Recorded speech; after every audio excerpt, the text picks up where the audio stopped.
Welcome sa ating pagtatalakay. Ngayon, hihimayin natin ang isang napakadetalyang investigative op-ed tungkol sa kontrobersya ng mga magnetic lifters noong 2018 dito sa Pilipinas. Siguro pamilyar kayo dito, di ba? Isa itong napakalaking iskandalo na unti-unting nabaon sa limot sa paglipas ng panahon, pero eto, biglang pumutok ulit at naging sentro ng usapan dahil sa mga pasabog na bagong testimonya. Tara, simulan natin. Okay, isipin niyo muna ang numerong ito. Tinatayang aabot sa 11 bilyong piso na halaga ng iligal na droga ang bigla na lang naglaho. 11 bilyon. Hindi ito barya-barya ha. Sapat na yan para magpatakbo ng isang buong siyudad. At ang isiping simpleng nawala na lang ng walang bakas ang ganyang kalaking halaga, talagang mapapaisip ka. Para mas ma-imagine nyo kung gaano karami yan, pinag-uusapan natin dito ang posibleng aabot sa 1.6 na tonelada ng shabu. Ito yung orihinal na itinago sa loob ng mga dambuhalang industrial magnetic lifters na nadiskubre sa Maynila at Cavite noong August 2018. Ganyan kalaki ang espasyo at bigat na kinailangan para lang maitago ang kontrabandong ito. Ngayon, paano ba muling nabuksan ang kaso mula sa pagkakadiskubre nito hanggang sa mga bagong testimonya? Ayon sa ating source, nung unang pumutok ang issue noong 2018, maingay siya, puro pagtanggi. Tapos biglang nanahimik na lang ang lahat. Pero tingnan natin kung paano nag-evolve ang kwento. Mula sa nakakabiglang pagkawala ng droga noong 2018, tatalon tayo sa mga nakakagulat na testimonya sa kamera noong 2024 at 2026. Ito talaga ang muling nagbigay buhay sa buong investigasyon.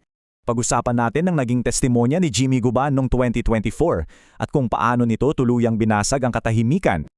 Ang naging turning point sa muling pagbubukas ng kaso ay nangyari noong August 2024. Humarap at tumastigo ang dating intelligence officer ng Bureau of Customs na si Jimmy Guban sa House Quad Committee. At dito, nagbitiw siya ng napakabigat na alegasyon. Inakusahan niya sina Davao City Rep. Paolo Duterte, businessman Michael Yang at attorney Mons Carpio na sila umano ang may-ari ng mga magnetic lifters. Siyempre, bilang patas na paglalahad base sa mga dokumentong hawak natin, mariin itong itinanggi ng lahat ng mga idinawit at tinawag nilang ganap na walang basehan at pamumulitika lamang ang mga akusasyong ito.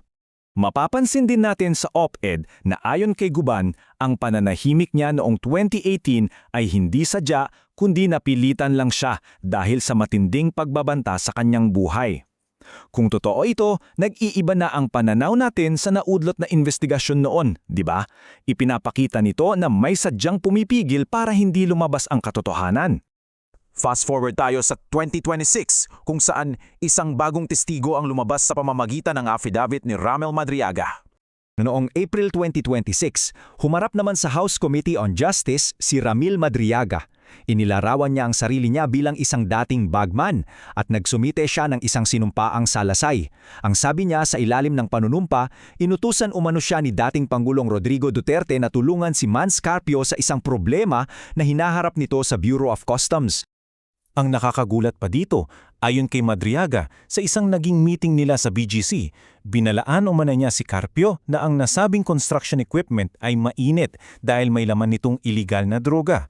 Pero sinabihan daw siya umano ni Carpio na ituloy pa rin ang transaksyon at gawin na lang kung ano ang kinakailangan. At dito na pumapasok ang dalawang magkasalungat na kwento na patas nating sinusuri.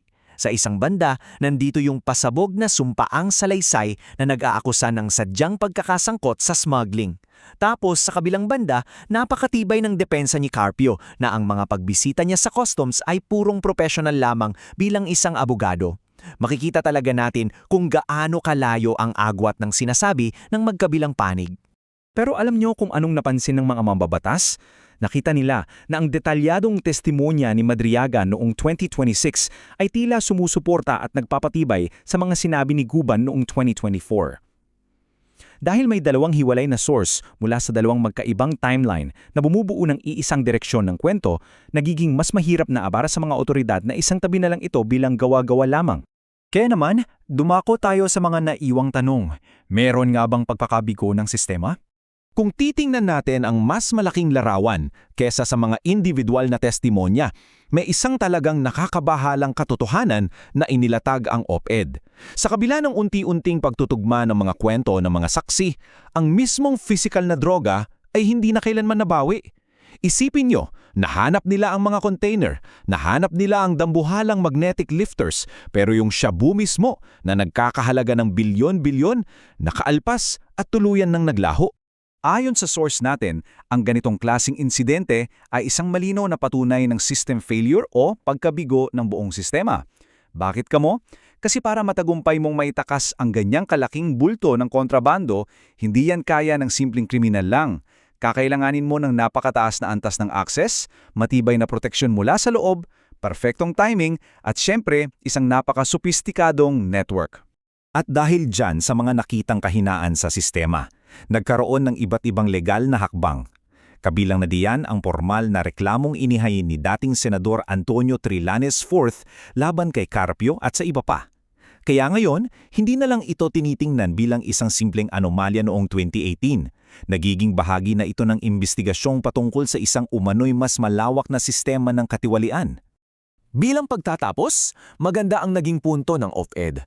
Ang buong isyong ito na magnetic lifter ay hindi na lang basta isang lumang kontrobersya. Isa itong napakalaking pagsubok sa ating bansa. Isang test kung mananaig ba talaga ang katotohanan laban sa mga taon ng pagkaantala, pagtanggi at di umano'y paranakot na ginamit para ibaon ang kaso. Kaya iiwan ko kayo sa isang huli at mapanuring katanungan mula sa pagtalakay natin ngayon. Kung ang isang shipment na nagkakahalaga ng 11 bilyong piso ay kayang makalusot at tuluyang maglaho ng walang nananagot, sino ang may hawak ng sapat na kapangyarihan para siguraduhing walang sino man ang makakapigil dito? Pag-isipan nating mabuti yan. Maraming salamat sa pagsama sa akin sa pagsusuring ito.